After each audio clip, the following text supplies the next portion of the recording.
Sir motivation उनके पास होती है, एनर्जी उनके पास होती है जिनके पास गोल्स होते हैं। जिसके पास मकसद नहीं है उसको कोई मोटिवेशनल स्पीकर भी मोटिवेट नहीं कर सकता।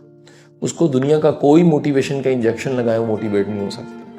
मोटिवेट होने के लिए सबसे इंपॉर्टेंट, भाई जी घर पे रखें ना, अपना कूलर बनाएं, अपना कुआं खोदें, अपने साथ मोटिवेशन रखने का सबसे बेहतरीन तरीका क्या है?